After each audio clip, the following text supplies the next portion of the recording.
Are we live now? I think Now it so. shows live, yeah. And broadcast. We don't want to. So Dave messed up. Just to let everybody know. oh, look at this! I just got a notification that the Canadian guys are live. So let's try this again, eh? No intro. We're just raw. We're straight in. Okay, it's Dave, Wayne, and Rob. That's all Dave, you Wayne, need to and know. Rob. There We've you already go. gone through all this crap. Yeah. Well, we know it. They don't know it. Oh, you that's know? why I'm filling them in. How many And people have been here and really don't know who we are yet? you Yeah. just never know. I mean, you might have somebody new for the very first time that's not in the side chat that's watching. But anyway, Kev has some availability issues again this week, and Rob has graciously stepped in and will be joining the panel for the time being. So, Rob, welcome, and hopefully we have lots of fun tonight.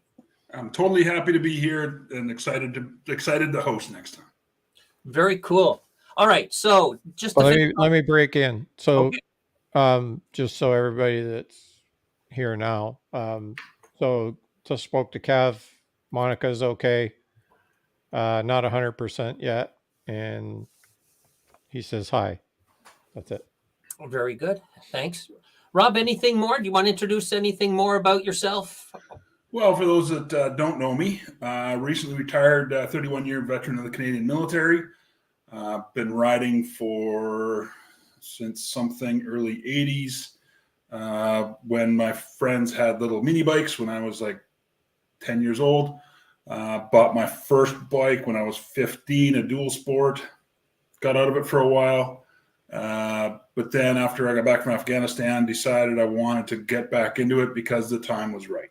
Mm-hmm. And bought myself a 2014 Victory cross country right off what the doctor told me I had cancer. And so that's the very quick version of my story. Very good. Right. And we thank you very much for your service. Great to have you on the panel. Let's take a look at the side chat and see who's in. Anybody important other than us? No, we're not. Yeah, everybody's important. Yeah, everybody. Craig's here. We got Bob Nelson is in.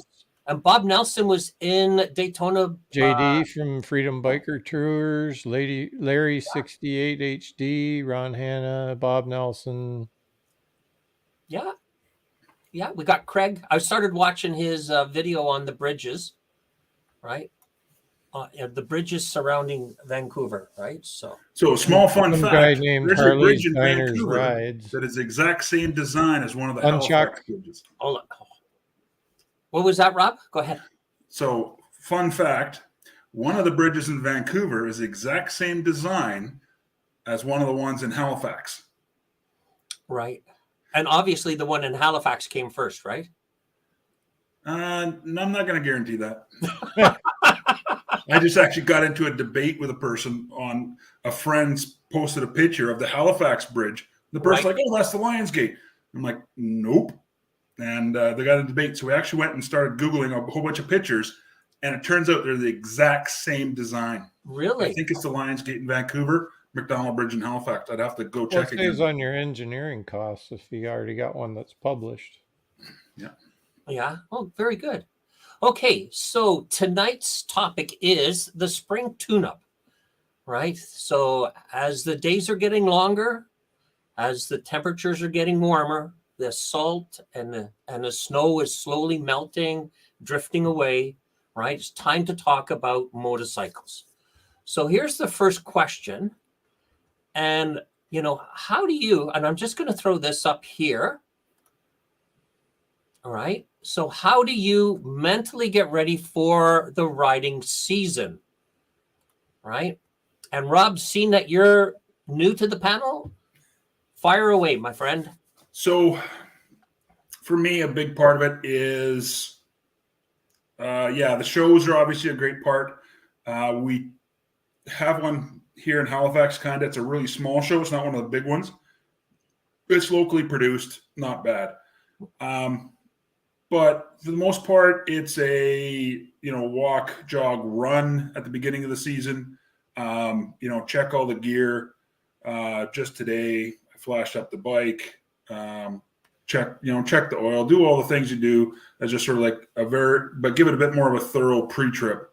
And, you just got to do those things like get your mind in the game to start saying, okay, what should I be paying attention to? Mm-hmm. And, spend the time, it's still below freezing here today. So I know I'm not going out tomorrow or anything, but spend the time getting my head in the game to say, okay, where's my this? Where's my that? Should I replace a helmet? What's everything looking like? That kind of stuff. Yeah.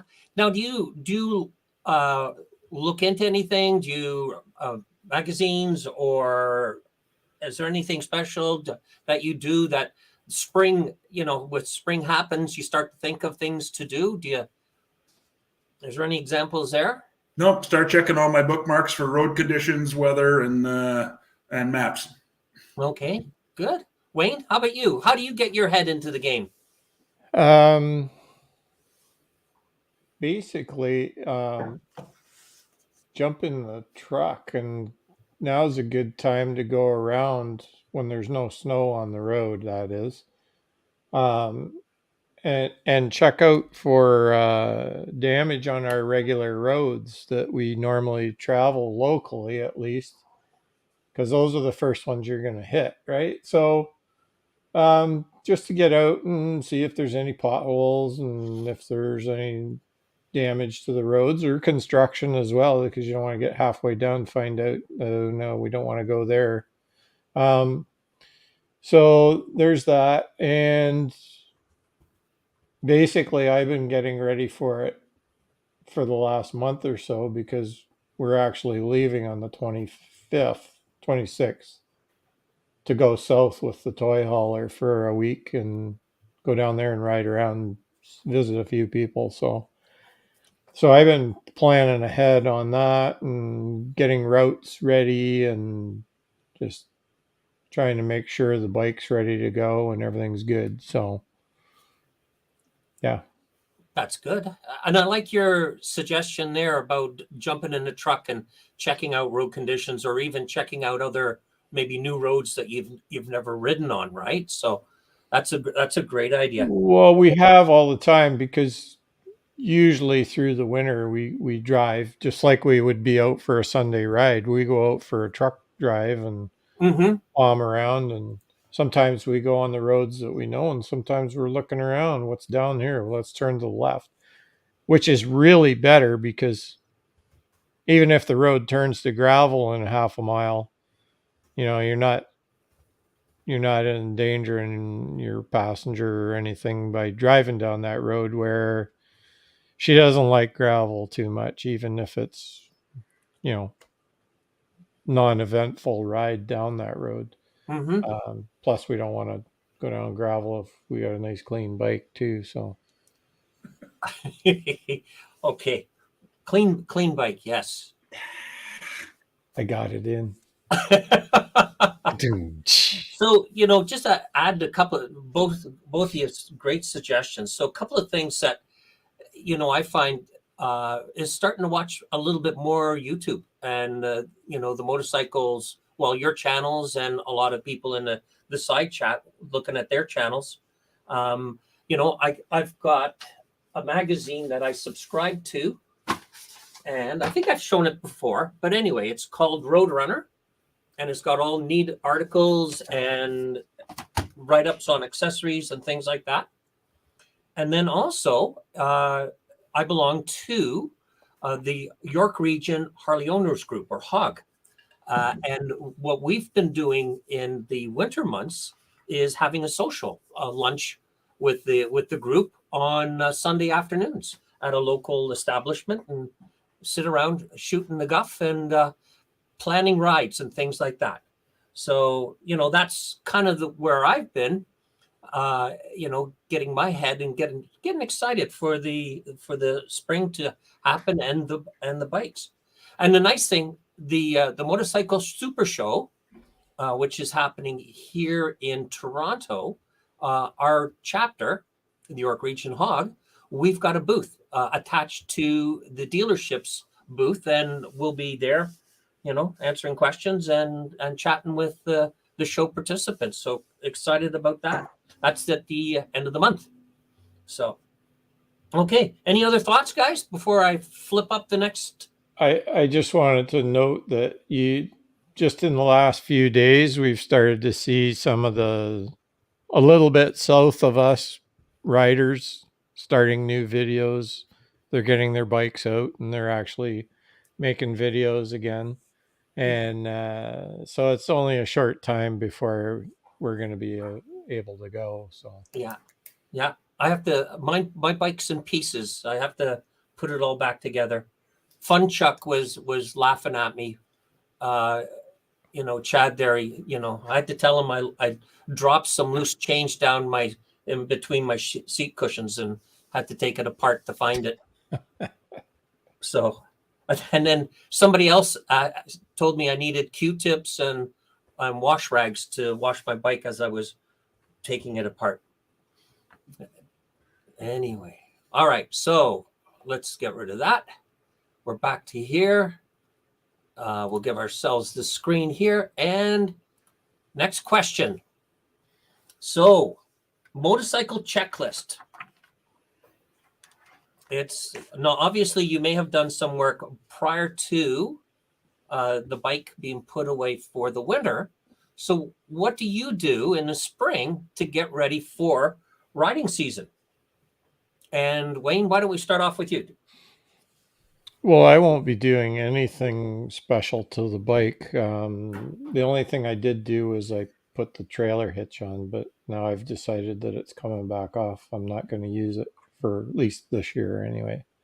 Um, it had a full service, was driven home and parked in the garage, so it's ready to go. And I've been starting it and warming it completely up, like hot, making sure everything's all right. So it's basically a quick ride around, make sure there are no sounds and squeaks and stuff. And it's going to get loaded on the trailer, ready to go. So Right. Now, maybe we'll just refresh the people in the side chats memory. You have a brand new bike, and it's a 2020 or 2021? 21 2021 with Road full Glide Limited. Yeah. right. So let me ask you this: if you had an older bike that didn't have warranty, right, what would you be looking at for your spring checklist? Okay, so that would have been, let's go back to last winter when I still had the Gold Wing and the Concord. Now, the Concord was hardly getting any mileage at all, and it was okay. There was nothing needed done on it. Gold Wing would have got spark plugs. I was always updating, like I'd find stuff that the previous owner had done to it, and I'd undo it and put it back to OEM status and checking all the wiring. I'd go through it and make sure everything was right. Front suspension, went through that pretty much every year. Drain the fluid, check it, make sure everything was okay, and ended up doing the bushings twice in the time I had it. And then the final one, I did new fork tubes and everything on it. So, but once the water pump surprised me on a trip, that was the last for it. It was fix it and it had to go. So, All right. Okay. So, Rob, same question, right? But don't just not just look at your bike, but if somebody else was saying to you, like, what should I check on my bike before I go riding this summer, right? What are some of the insights that you would give them? Yeah, so being a military aviator, checklist and process is big for us. And yeah, that's, normally I do have a putting it away process, which I couldn't do last fall because I had to go out west for 3 months on about 72 hours notice. So other than, put some stabilizer in the tank and put the cover on it, and put the stuff I put under the tires, because usually I like to park it, those like 2 foot by 2 foot dry core subfloor squares. grab a half dozen of those, and you make a little platform so it's not sitting right on the concrete. That's usually what I used to do. I always look at the mileage, whether I do that oil change before I put it away. And if I'm at the latter half of my normal oil life, I will. By the latter half, anything over 60%, I'll take it in for an oil change and service before I put it away. Because I didn't get a chance to do that, now my checklist is more along the lines of, first thing I always got to do, check tire pressures, check oil before you even fire it up and move it. But I also, like today, I rode it around the parking garage for 15 minutes just to make sure things got oiled up. Got up to speed in first gear, pulled the clutch in, and then just shifted all the way through all the gears, let the clutch out, let it engage in each gear, get it back down. And I just did that in our parking garage just to, keep it controlled and steady. All the little things, just making sure all your lights work. Whether or not you've just bumped something over the winter, especially if you're keeping it at a garage at home. Like when I had kids, sometimes things get bumped and you never know what might have changed. Mm-hmm. So in those times when you're out in the garage hugging it. Yeah. Yeah. I didn't get a chance to give it its annual wash. So it's a little bit dirtier now than it normally is this time of year. So when I do get out, I'll probably take it to the car wash and give it a good soaping. And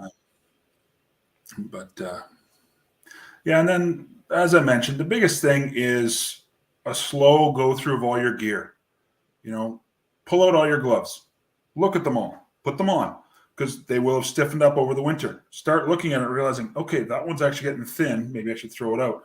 And I do a bit of a gear purge for like the worn out gloves, leathers, like my chap's jacket. I'll give them a leather treatment, because mine are over 15 years old now. But you just take care of them. Do the, nice little leather treatment. Check your boots. Same thing. I had one pair that, I gave them a leather treatment every year. I bought a new pair last year, and I actually haven't even looked at them to see if I should be giving them a leather treatment. So, and that's, for me, it's all about gear. Sometimes, if you put stuff in the back of a storage unit or locker, was there enough air circulation? Make sure you don't have mold in your helmet. Little things that, if there's not enough air circulation, little things you get caught by. All right. Wayne, you're shaking your head. What did you think? No, I just looked around at my helmets to see if they were moldy. They're right here. Yeah. See, but a lot of people put it in the back of a closet and it gets buried and stuff. Oh, no. If it was at all damp when you put it away. Yeah. Where all the bike jackets are all in the front hall closet right there, ready to go. Yeah. Well, what's really interesting, guys? Guess what question the next question is? Well, I guess I'm done.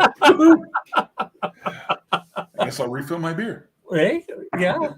Yeah. Oh, so Wayne, what about your equipment? Is there anything you do? Well, I got pretty good, like everything's new, like reasonably new. I mean, That's right, because you went from Honda to Harley. So I got a lot of new jackets and stuff. I mean, my heated gear.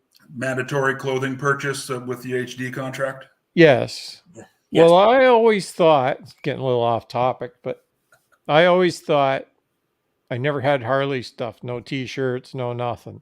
Because I thought it was kind of hypocritical to be riding a Honda and wearing Harley stuff. So I never, ever had anything Harley until after I bought one. And then I was like, oh, okay, I guess I can get some stuff now. So right. So we negotiated a little bit of swag when we bought the bike, and then I've bought some more since then. So yeah. Yeah. So let me ask you this for either of you. Have you ever opened up your gear to put it on to find it doesn't fit from the last year?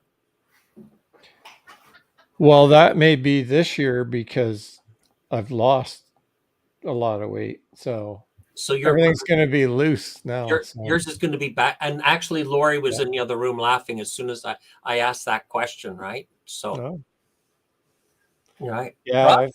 I'm still wearing the same jacket I wore 15 years ago. I bought it a little bit big, so it might be a little bit tighter this year, but you know, Yeah. I mean, we all overall, keep pretty good gear. I don't, it's, you're looking at it all the time. And if you buy quality, it'll last you pretty near your whole riding life unless you fall down. So That's true. Yeah. But gloves are about the only thing that you might wear out just yeah, from, that goes back to Rob's question about inspecting the gear and treating it and things like that. But yeah, no, like I got my heated stuff and I'm looking it over all the time. I take pretty good care of it, but just to make sure like the cables are good and that I got spares. Mhm. Because for me to get spares, I got to order them online out of the States to get them because the hot wire isn't sold up here in Canada. So to get the gear, to get the proper plugs and everything for it, if I lose one or I damage one, I Yeah. melted one on the bike engine there this summer. So Yeah. So yeah. so Shushmoto, Craig wants to know, how much did you get for selling all of the Honda gear?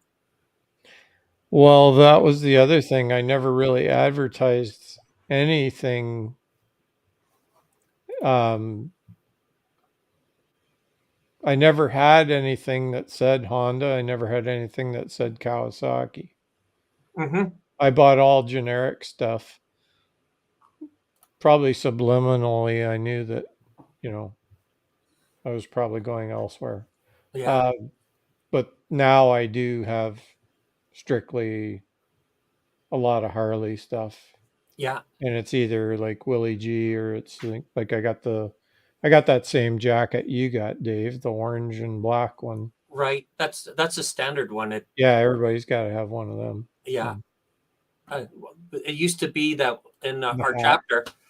chapter, we would go for a ride and three of us would have the same jacket on, right? Yeah. Then you take the jackets off and find at least two of us have the same shirt on, right? But that's the thing, right? You know what? Aside from down in the States with the bigger Harley Davidson dealerships, in the smaller ones, your wardrobes are fairly the same from one dealership to another. And if somebody walks in wants to buy a new shirt, if they've got 4 or 5 different brands or different styles, chances are you're going to see that same shirt, at a coffee shop or something, when you're out for dinner, So I guess we should always carry an extra jacket in case we match with somebody else. yeah, that's a good idea, right? What do you think about that, Rob? Do you have? I just think the whole Harley clothing option, the t-shirt company that makes motorcycles, I just think that's funny. But then again, I also lived in Yellowknife when they had a Harley dealer. I had my friends in the South where I was like, can you bring me a shirt? Because that way they knew when they traveled, almost no one else would have one. Mm-hmm. Right. So, it's like same thing when I go from Halifax, if I'm heading west, half the time people are like, can you bring me a Harley shirt? So I've gone to the Harley dealer here in Halifax a number of times pre-COVID when we traveled more, picking up a lot of the chips and stuff like that. So that when I go west, the guys are like, "Oh, can you bring me?" So, Mm-hmm. how many privateers Harley Davidson shirts are you going to get in the BC Okanagan? Well, you're going to get one at every dealership that's around. But not that says privateers. Oh, because it's so far north. Yeah, exactly. Like you're getting the unique locations. So it may be a similar style, but it's going to have a different destination. Mm-hmm. Now, either of you seen Adam Sandoval, his big metal workshop With all the shirts hung up? All the T-shirts from all the Harley Davidson dealers that he visited on his 2-year, I think it was 2-year trek across the U.S., right? It's amazing how many shirts he has. Wayne, do you remember we talked about this on one of our live streams? How many dealerships were in the U.S.? Do you remember? Like, was it Oh, shoot. 144? I You think. put me on the spot. I don't remember shit. Well, So. I'm just seeing if you pay attention to our streams, Well, I probably did at the time, but I know. 5 minutes later, that was like forget. more than yesterday ago. So yes, even I couldn't even tell you what I had for supper on Friday. I know. But we talked about this, and I think it was like 144 dealerships. Maybe somebody in the side chat is going to be able to answer that question. All right. Oh, so let's catch up. Who do we have we've got you Motorcycle. He is in Toronto, right? So welcome to tonight's show. We've got Cal from Snowboard Biker. Mr. G, 1965.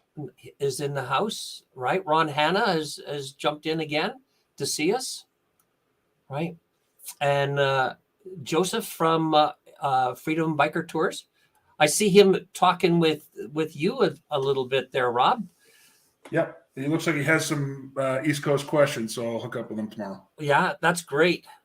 JD's a really good guy. We had him on the show a couple of weeks back, and yeah, I think I came in like with 10 minutes left in that one. Yeah, we're really excited to see how he makes out with Freedom Biker Tours, and hope he gets lots of contacts. So I like Bob Nelson's comment. He says, I bought 2 $5 T-shirts at Bike Week for $72.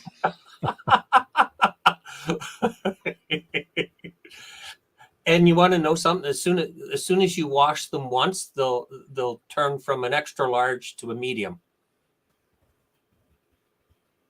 All right. Sorry, Bob. Didn't mean to say that. Okay, so let's just see. Where are we now? Rip Tear's here now too. Oh, Rip Tear. Yeah, I forget. I think Rip Tear is up in Timmins, right? Timmins, Ontario. Are we correct? Anyway, he can maybe just let us know. Right. All right. Military biker.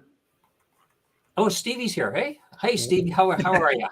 Rip Tear says yes, Timmins. Timmins, eh? See, I remember. So yeah, I know. He's probably still got 4 or 5 feet of snow up there in the snowbanks, right? All right, 6 feet of snow, right? Yeah, I knew. I used to have to drive up there. Chad said that Sandoval was just under 700 dealers. Oh, 700 dealers. Yeah. Wow. Oh, thanks. Who put that in for? Oh, from Chad, eh? Chad. Thanks, Chad. Now, the 700 dealers, that's strictly U.S., right? We'll have them do official recorder on the side there. All right. So now then, this question here, right, may not be for us that have newer bikes. Part of it could be, right? So things to check when your bike won't start at the beginning of the season, right? I guess, or you could imagine that, any time of the season, but it's likely if you've been storing it for a while, chances are older bikes might be a little hard to start. So, Rob, let's start with you. Things to check when your bike won't start. What would you start checking on? Oh, especially an older bike that has the petcock under the tank.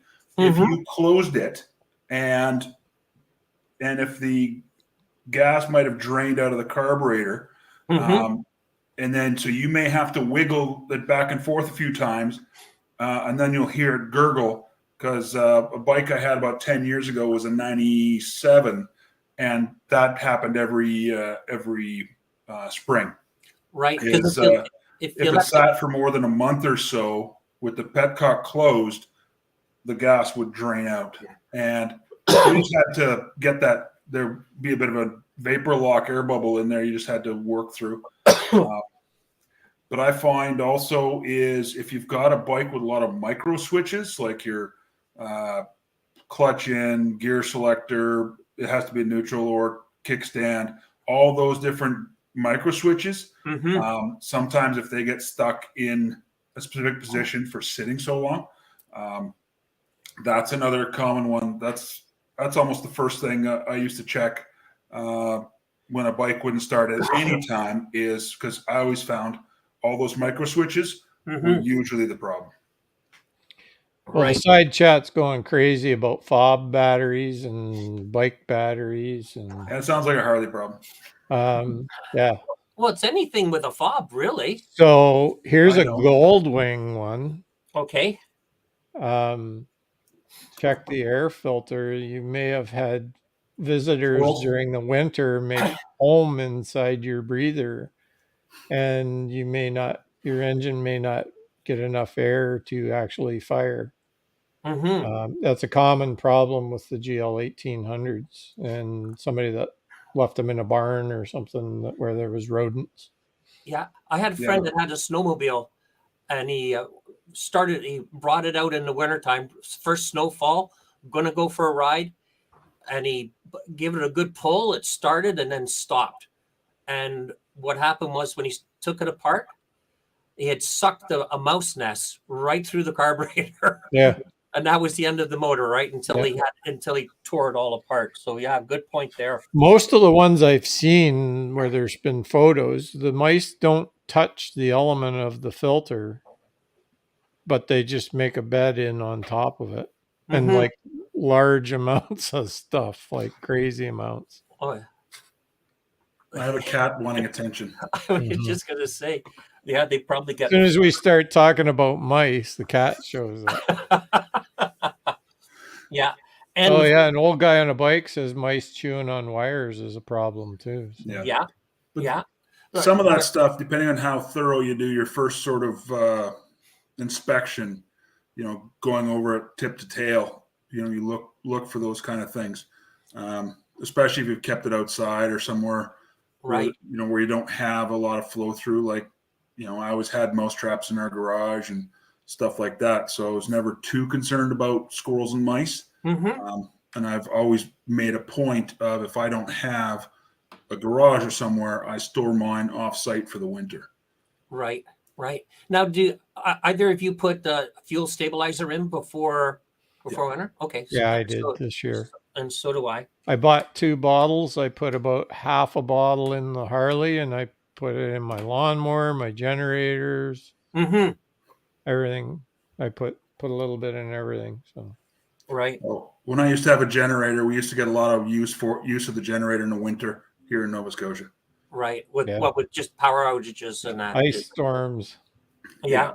So my generator that I have was actually loaned to Nova Scotia when they had the big eastern one there, that about 10, 15 years ago. It was gone for almost 2 months. They finally brought her back. Juan. Hurricane Juan. Yeah. And then before that, we had the ice storms out through eastern Ontario and Quebec, right, where there was a whole run on generators back then. Well, we had a truck driver at work, and he was saying his wife was pregnant and his power was off. He had to get home, and I said, just a minute. And we went and grabbed it and threw it on the truck, strapped her down. And he said, just bring her back when you're done, bud. He was like, oh, man. Lifesaver, he said. Yeah. Kept the heat on and the fridge running. That's all he needed. Yeah. Now, Rob, you being up in Northern Ontario or Northern Canada, right? Look at Steve's question from Military Biker, right? Yep. The fuel could turn to jelly causing blockage if it's too cold. Yeah. Right? Yeah. Now, in Northern Canada, a lot of fuels have additives to prevent that from gelling. But if you've had too much water in the fuel, the ice crystals need to melt. There are certain injectors that once the fuel gets so cold, they won't spray properly. Yeah. Back 20, 30 years ago, like the early Yeah. The Ford. Now, Scouse is probably speaking They from tank they had a experience problem coming. where they wouldn't start in the real big cold. There was everybody that had a Ford had a problem there for that one big Yeah. cold spell we had. Yeah. Yeah. But I'm sure Scouse had all sorts of fun bringing coming over from Europe with tanks and diesels and stuff like that, and all of a sudden showing up with their diesel in our winters. I could just imagine he's probably got some good stories there. Yeah. You know, my When dad. When I was in millwright school, there was a guy from Espanola that was taking the course with us at our school. And he had this Ford pickup with dual batteries and everything. And he goes, oh, and the water hose hooked up to cycle the heater, like Mhm. the antifreeze. He had all that stuff. And his was the only truck in the parking lot that wouldn't start. It was there for 4 days before they came and got it. Yeah. Yeah. Look at all of the comments that we have, with the cold weather, right? And the fuel problems. My dad. Mr. G's heading out, so thanks for coming. Yep. Okay, Gordo, thank you very much. My dad was a heavy duty mechanic, worked on all sorts of off-road equipment and that. And he said he was working on one of the power plants in northern Quebec, and the weather got so cold they actually had to light fires underneath the tractors to get them warmed up enough so that they could turn them over. They Right? do Have that you in heard the what a mining tiger? You know what a industry, tiger torch is, right? What's that? A tiger torch? Yeah. Uh, Yeah. I don't. Yeah, it's basically a big propane torch. Yeah. Attach it to a 20-pound bottle, Like a Mhm. bazooka. and then take a piece of stovepipe with an elbow, and you put that under your oil pan of your pickup, and that's your block heater.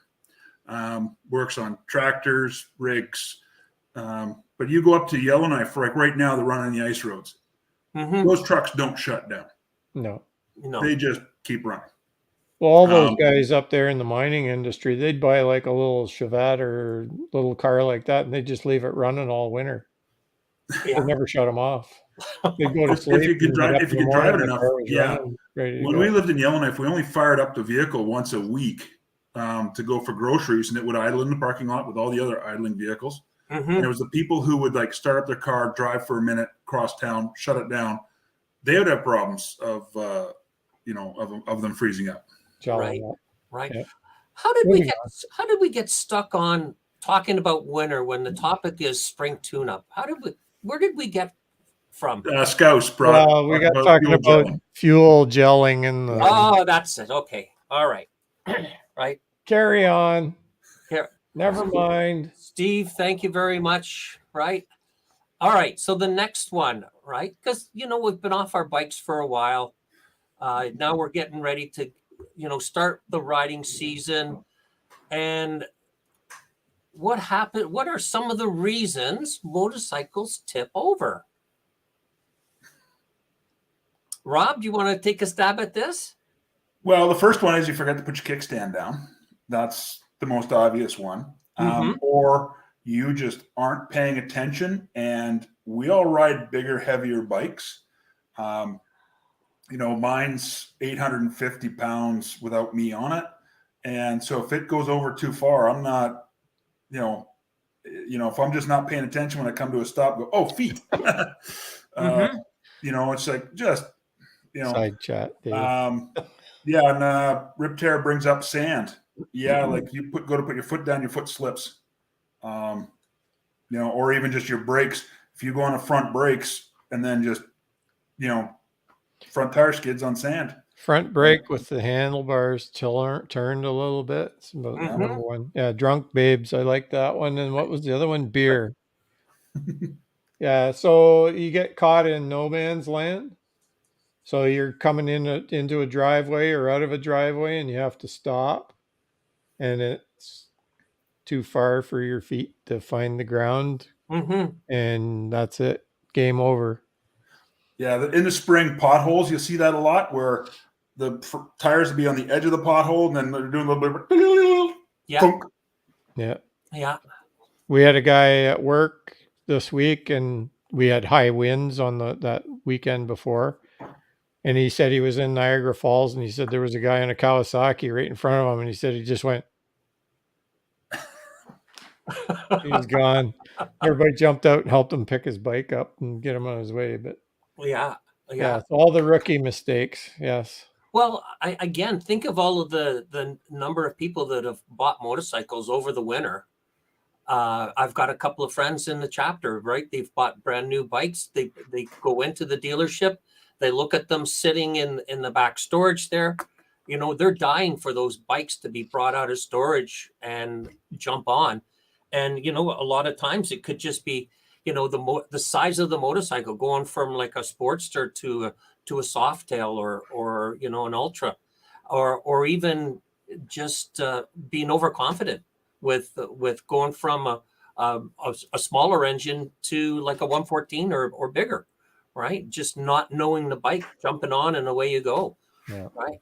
Have you ever seen the scenes in? And I should have put it up here. You ever seen the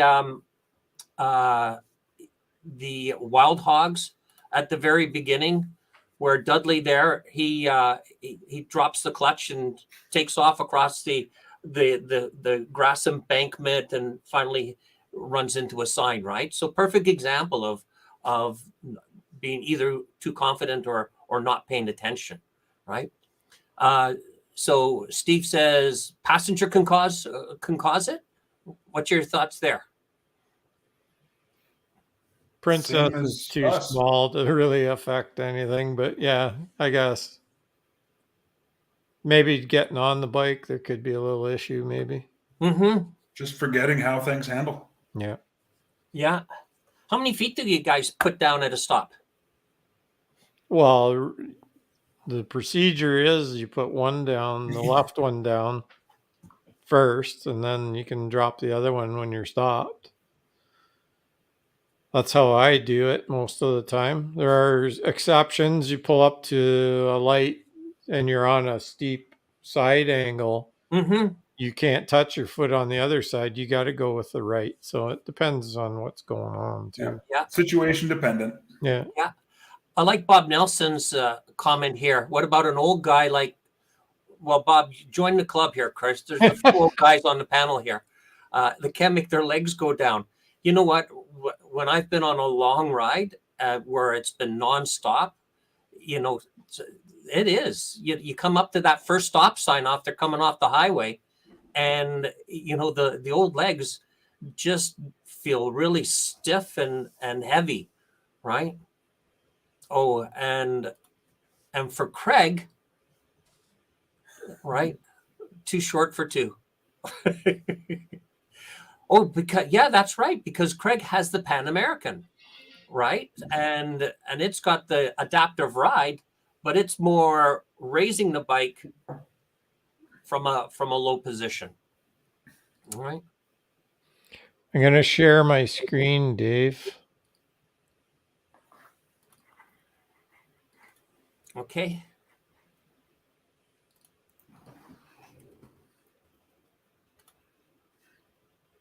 What's this we're watching?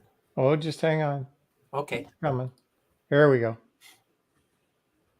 Landing gear for your gold wing. There we go. Oh, look at that. And the Gold Wings have reverses too. Yeah. Yeah. Bob, there you go. And no center stands now. It's just the... Yeah, you use that. It's the center stand. Anyway, it just brought it up in my mind, so I thought we'd get that out. Very good. Okay. So the only other point I could add in here is fatigue, right? Like if you've been riding for a long time and you know you're a little tired in that, so not paying attention, right, can cause you to lose your balance and drop your bike.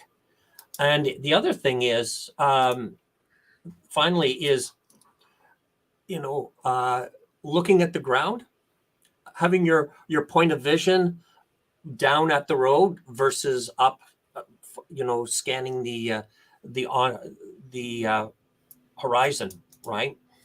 Especially if going into a turn, right? If you're not watching where you're turning, you can lose the corner and hit the soft shoulder. right? Well, and yeah, and you can get like at intersections and that where another driver surprises you and you got to stop quick and you're not ready for it, and that'll tip you over too. Mhm. Yeah. And we could even get into the discussion of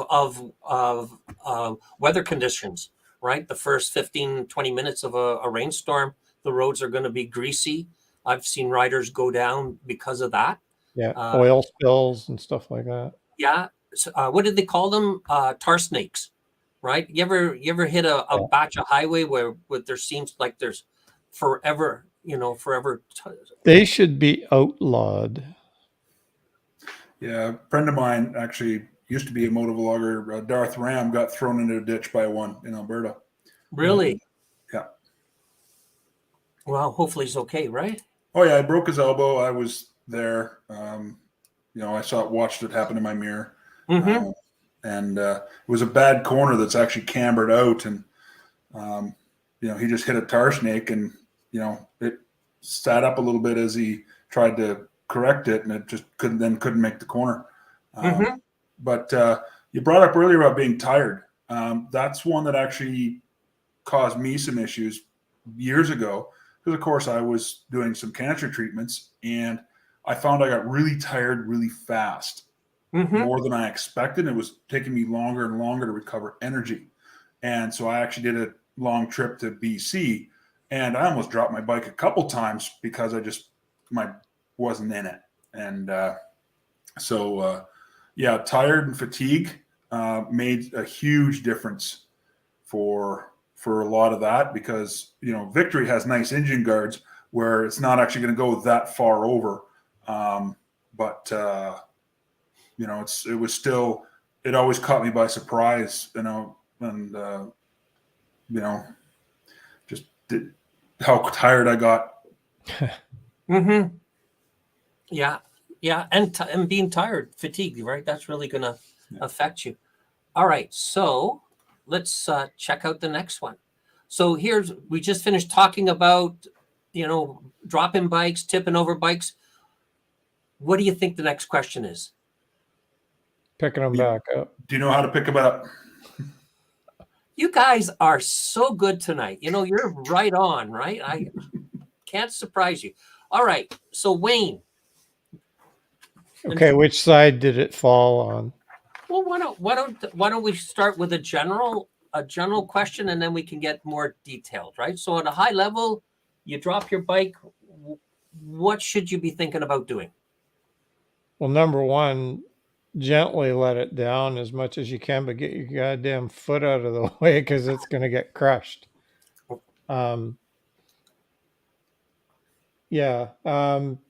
Basically let it down as gently as you can and stay out from underneath it and get off and pick it up safely the right way. Trying to fight them, sometimes you can hurt yourself too much, especially the older guys. I know a guy that actually ripped the tendon in his arm trying to fight the bike from falling right over, and he actually did like really severe damage to his arm, like unrepairable stuff. So Yep. Really? yeah, you can do some damage doing heavy lifts like that. Mm-hmm. So to get it back up, any of the techniques I've seen is you get off, you turn around from it, you grab the handlebar, and like on my road glide, I'd grab like the crash bar on the bag and the handlebar and lift, pushing backwards to get it back up. It's the easiest on your back and probably the easiest on the bike, because you're not going to drop it a second time when you fail. So yeah. Okay.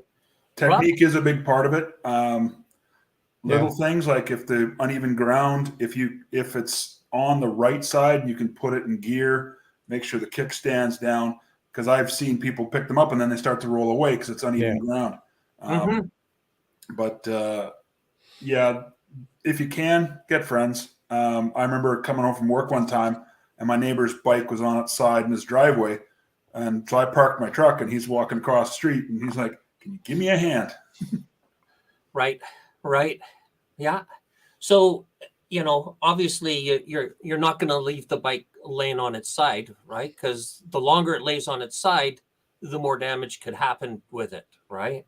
And as you guys say, if you've got the technique to do it, you can pick it up by yourself. And if you don't, and Bob Nelson says that he has a friend with a towing company, but you can always, if you're with a group, you can get people to help, or if people that stop. Yeah, like there's sometimes you're not going to ever get it back up. Like if it's muddy and Yeah, or there's a lot of like you're on a gravel road that's all gravel, like you're toast. You're going to need help. yeah. So some little extras here is, if you've dropped the bike, if it's running, turn it off right away. Before you try and lift it, you got to make sure it's in gear, because once you start lifting it, you're going to be in an awkward position. If it's not in gear, the bike will start rolling away on you.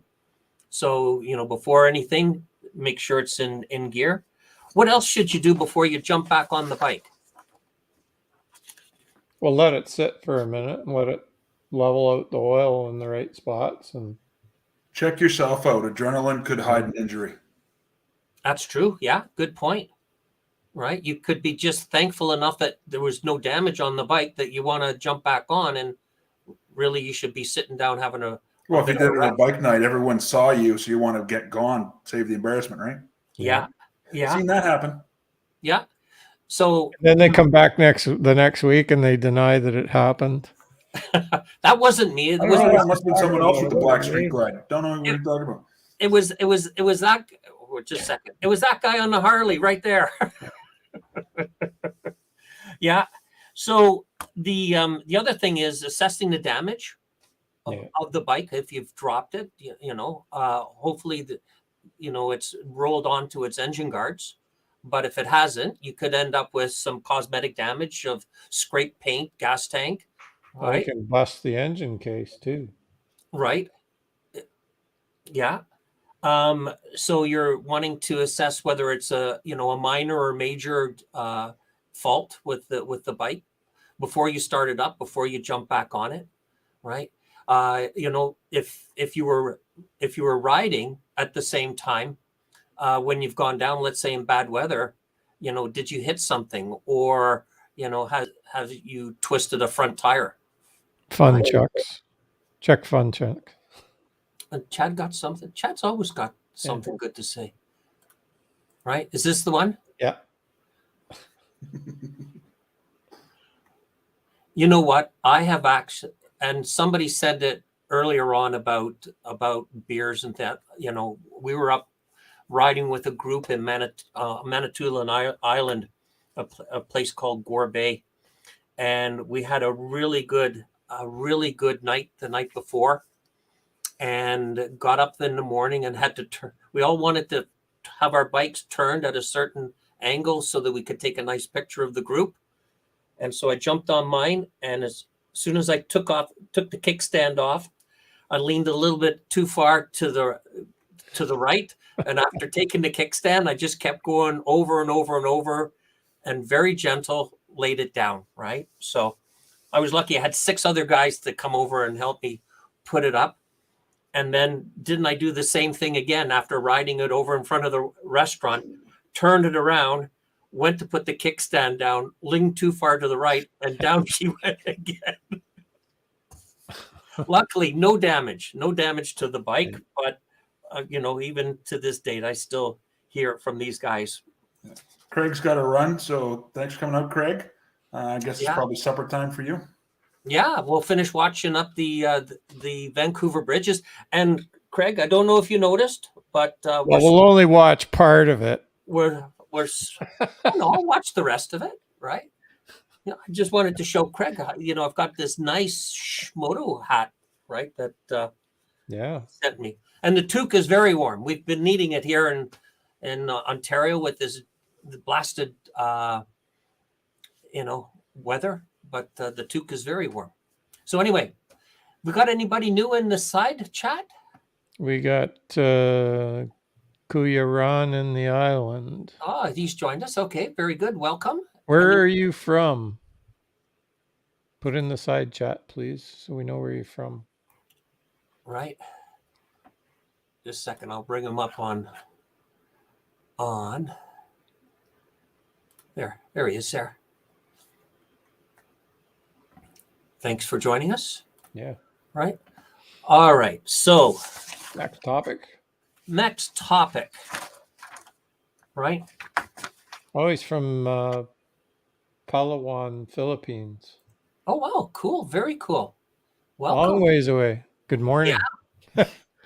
Well, he's definitely got some good riding out there. I Yeah. bet you lots of roads going along the ocean and that. Very cool. Yeah. All right. So Thanks for watching.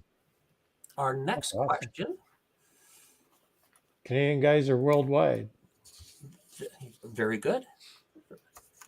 All right. Tips for spring riding. What would you do or suggest to new riders, old riders? Just they haven't been on the bike since probably late October, and now they're going to be jumping on the bike. Either in March or definitely probably in April after a few rains. What are you going to say to that person jumping on the bike for the first or second time? Rob, do you want to give it a kick? Walk before you run. Yeah.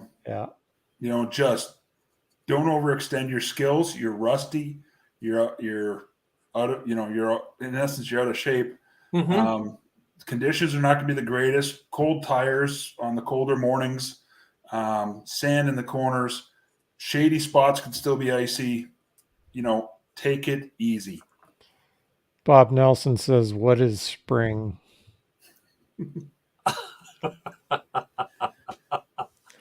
And for those Come on up here and we'll show you what it looks like. those that don't know, it's safe to say Bob Nelson has never had snow ice cream.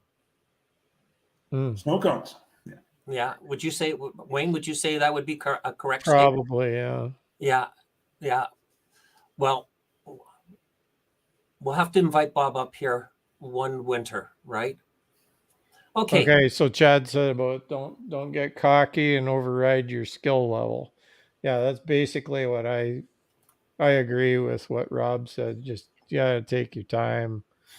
Wait till the roads are good and your bike is good and your tires are good, and don't go out first thing and start burning up the road because it'll burn you. Mm-hmm. Right. Here's a good suggestion from Cal, snowboard biker. I book an advanced riding course each year. I'm doing one later this month. Right. Wow. Awesome. All right. So do you do anything around practicing rides or anything like that? Oh, yeah. Okay. Yeah, I saw that. It's not cold in Chicago, is it? Yeah, it's not as bad as us, but it's close. So just going back to my question, do any of you do any type of skills or exercises on your bike, like in a Parking lot drills kind of thing? Yeah, some drills. If you do, what kind of drills do you do? I don't do much because I tend to take it easy. But like I said, like today in my parking garage, I'm doing some U-turns in some tight spaces. Just remembering how it feels to make it turn. But if you take it easy on your first couple rides out, especially, pothole season, just expect the roads are going to be trashed and take your time. You'll get lots of turns in avoiding potholes. Mm-hmm. I have to put this comment up from our friend from the Philippines, right? Yeah. Isn't this great? Yeah. People who don't understand different seasons. Yes. So spring to us is when the snow melts and the grass starts to grow, right? And the flowers come out. But yeah. I'll settle for snow melted. Yeah. Great comment. Have any of you watched, or I should say, Wayne, what do you do? Well, I I kind of do it all the time. So, like you'd be in a parking lot and you're waiting for the guys, everybody's out dipsying around practicing their turns, slow speed, all that kind of stuff. But once I start riding, I mean, I've been riding so much. Like I ride so much. Like I'm not going to say I'm in practice, but I ride a lot, like a lot that you don't think of it that, oh, I need practice, but you kind of do it automatically anyway, just as just part of who you are when you're out and you have time, you're messing around, practicing your turns and stuff. And even like emergency stops, I'll brake late on a red light every once in a while and practice like doing an emergency stop and stuff like that. I don't usually do it with window on the back. Once in a while I do, and I usually get cuffed for it. But it's good to practice it with the rider on behind as well, because the weight is different and all that. So I do it, but I don't do it a lot. But I do it. So, where was Fun Chuck? So here, I'm actually subscribed to Robert Simmons and watched his videos. Right? Is there any other YouTubers that we could recommend? Boots and Jeans, they do a lot of low speed maneuvers and stuff, like practice cones and parking lot drills and stuff. Yeah. Rob, have you got anybody that you watch? Not particularly, no. I just take it easy. Mostly, do some of the emergency braking just to make sure they function properly. That's a bit of a functional check. Because out here, our brake rotors will rust out here. On anything with wheels. Right. I like Steve's comment here. Slow in the corners, avoid the gravel. Well, he's in Alberta, where by gravel they mean like rocks. Yeah. It's like riding on marbles half the time. Right. Wow. Well, so what else? What else could we say about coming out for the first ride? The cars aren't used to bikes being out. They don't know that you're there. They're not used to you being there. It's like the forgotten thing. Yeah. Just like when school starts, they always remind everybody that the school buses are running and to be watchful of them. But I don't hear too many radio stations doing that for us. So you got to kind of guard yourself a little bit, that people aren't going to notice you. They're going to pull out in front of you when they look at you. And I always used to seeing it. I always just blank stare at them, and I'm looking for the wheel to start turning. As soon as I see the wheel start to turn, I'm on the brakes. Right. Yep. Yeah, because they can look right at you. I do that all the time. That's not just the start of the season. If I see them starting to roll, I'm on the binders. I'll stop right in front of them to say, you made me do this because you're moving. I don't know what you're going to do. So. Yeah. And checking your blind spots, also riding defensively, anticipating, the traffic and the cars and that, even gear, right? Making sure that it's still for us, the days are warm, but, come to, no, they're not. Well, maybe not in Nova Scotia, right? But we had what, +3 today, right? So my point was gonna be simply, it's warmer during the day when the sun's beating down on you, but if you get caught after the sun goes down, that twilight and everything, the temperature is still gonna drop. So layering up with the clothing, also carrying extra clothing, right? And just in case you get out there, carrying different sets of gloves, right? Bandanas, things like that. We've already talked about your equipment being in good condition, right? What else? Anything else? You guys got any stories about springtime riding? Somebody said something about locking up their front wheel on a corner or something. Who was that? Was that me? No. I've had that happen to me spring riding, but I think over time it happens to everyone. Mm-hmm. Yeah. Wayne, any stories of spring riding?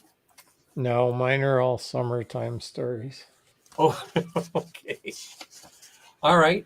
When we get to the part about the lady on the riding lawnmower, I'll pipe in.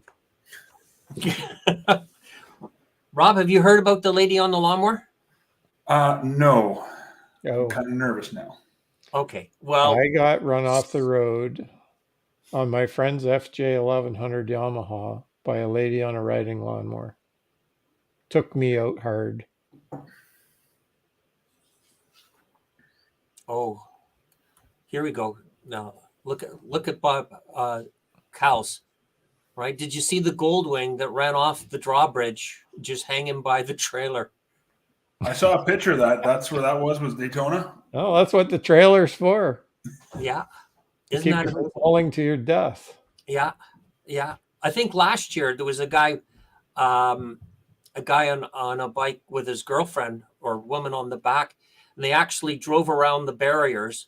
And as the bridge is opening up like this, he jumps it, right, and keeps going, right. I think that was Imagine the conversation on that bike after that. Wow. yeah. Oh, okay. So you guys have been pretty good. You've fired right through all of my questions for you. Is there anything else you want to talk about or give a shout out to? Any upcoming events that's important that you want to share? Okay, so all the people that live south of me, the princess and I will be taking the toy hauler with the Harley south. We will be going to the Memphis area the 26th of this month for about a week or so. We haven't. She said, "When are we coming back?" I said, "When you tell me to come back." So we'll see how that goes. But we're going to spend a few days near Memphis, and then I kind of want to go towards Chattanooga. I wouldn't mind meeting up with Ty from Tennessee, and then we'll meander our way back up through. So if anybody's around that route that needs a visit, let me know, and maybe we can make it happen. Mm-hmm. Here, I'm just going to put this up. Road Rash, he just joined us a few minutes ago. When the sun comes out, so do the bad drivers. Yeah, that's what I meant about they're not looking for you. Yeah, good comment. Yeah. So where's your final destination, Wayne? Where I'm going to stop is Germantown, Tennessee. So that's like a suburb of Memphis. Linda's been to Graceland, but she requested that we go and visit it again. I've never seen it, so I kind of want to go to. We're kind of music people. Mm-hmm. I don't know whether you can tell that or not, but so I'm kind of looking forward to that, and I'm hoping that the weather is really good and that Mike and I can get out for a ride, and we'll see. We'll see how that works out. But Right. What I've seen about the weather right now, they did have snow the other day, but they've had some weather up into the 80s just recently. So another week or so, it should be even better, and we're looking forward to going. So. Mm-hmm. And you're going to try and stop in and see Ty from Tennessee? I had told him that I might get to his area. I got to really watch the route because there's some big hills in Tennessee that Yeah. you got to watch where you're going, right? So we'll see if we can plot a course that will get us there safely and that we can visit. So, Yeah. Are you going to try and stop in to see Jody and Tommy G? well, I was kind of gonna, I was gonna get a hold of them because we were gonna go on the 18th, like the Thursday night, leave after work or get off work a little bit early and go because I don't work Fridays. Mm-hmm. I get that extra day or two in. And I was thinking, well, if we leave in the afternoon, getting into like Pennsylvania area, it'd probably be a good place to stop. I was thinking I might hit them up just to mooch dock a night there. Just need a place to park actually and meet them. And Mm-hmm. so now that we're leaving in the morning, I'll probably be past that, but maybe we can hook something up on the way back Yeah. that will stop over there on the night and then finish off the trip home in the morning. So Yeah. Good. I'm not ruling anyone out. Very good. Good. So just before we go to Rob, Steve, again, good point here. Take it easy on the bike. She's been sat for months, potentially so. Don't be given tons of revs, pipe seals, etc. Need time to return to normal after a long winter, right? That's Yeah. good. Success. Yeah. Good. Well, And it's like what I said. Like, Oh, did anybody see Blue Bike and Doyle's mail call today? no, not It yet. was almost exclusively about Superman Kev. Really? Yeah. Oh, definitely have to check it out. Yeah, he remember Kevin had said that he'd sent him mail and it got bounced and it didn't arrive and he didn't know where. Well, it finally showed up. So, Yeah.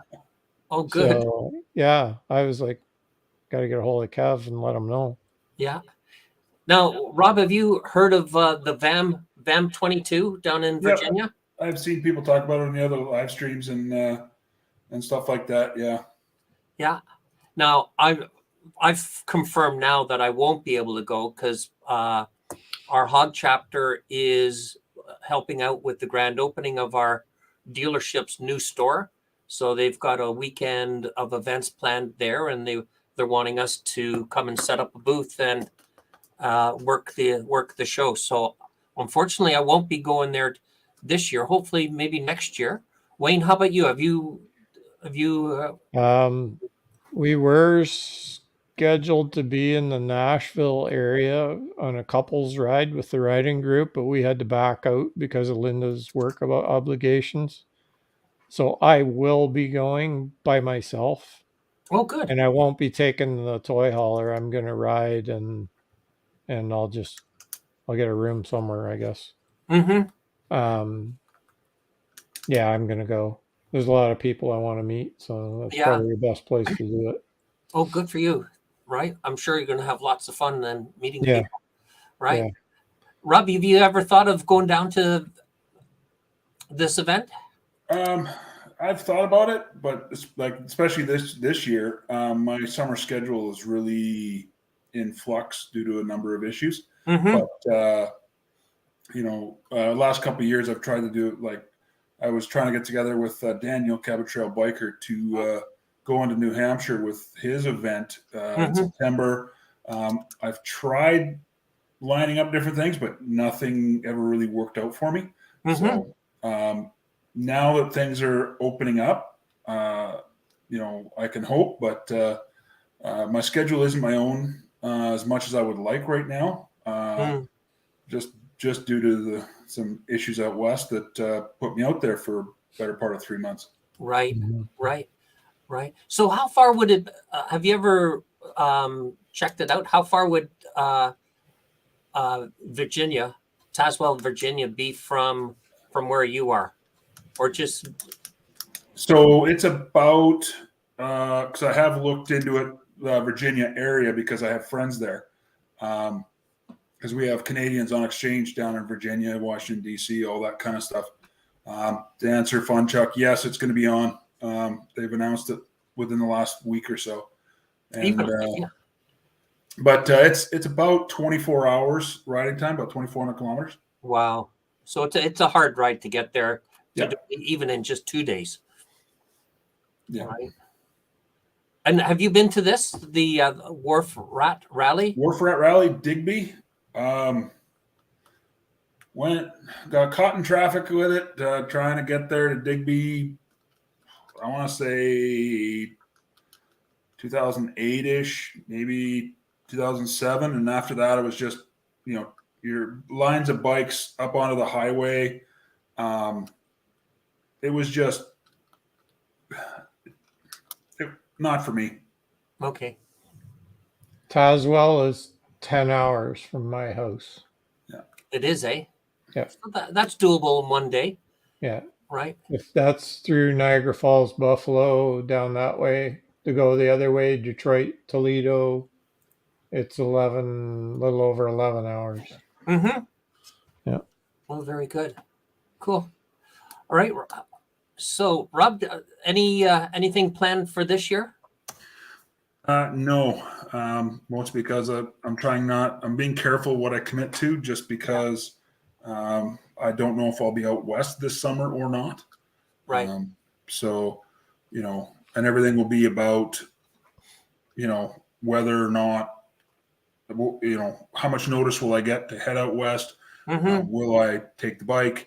A large bunch of factors that I don't have control of. So I just don't want to. I gotta be careful what I commit to. Yeah. Well, listen. If you were you thinking of possibly riding your bike from Nova Scotia back out to Alberta? To BC, yeah. Or that to was BC. one option. Awesome. I'm kind of have in mind. Right. Well, if you do come through Ontario, let us know, and maybe we can hook up and ride with you for a while. Yeah, that's where I'd have to decide is if I'm going to cut down through the states, Right. get on the interstate, set the cruise control, and go, Mm-hmm. or do I go through Canada? Right. Going through Canada, heading down to where you guys are, unless I'm cutting across into the states down there. Yeah, I'm you'd adding be miles. more up coming through Ottawa and up past above Dave. Yeah. Yeah, so I'd be going Ottawa, North Petawawa, North Bay, Yep. Sudbury. Sault Ste. Marie and up around that way. Yeah, that's Bugs still will get you. that's still Mosquitoes will carry you away. Well, No, I rode the Yellowknife one year, so that's Winnipeg. Winnipeg. No, Ontario Winterpeg. doesn't have bad mosquitoes compared to Winnipeg. yeah, I used to live in Winnipeg too, so I'm aware. I know. Okay, so just for me, I'm just going to flip this back on. Coming up to the end of the month, right? I'll be down at the Motorcycle Super Show at the International Center in Toronto, March 25 to 27. I'll be at the FAF Harley Davidson dealer along with our Hog chapter. And I think it's booth 2528. If you're looking, we're in the main hall. So if anybody's there at the bike show, I'll be there all weekend having some fun. So if you get the chance, drop by and say hello, and we'll see you there, right?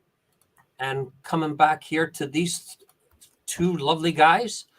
Whose house we in next week? I heard a rumor. I heard. Yeah.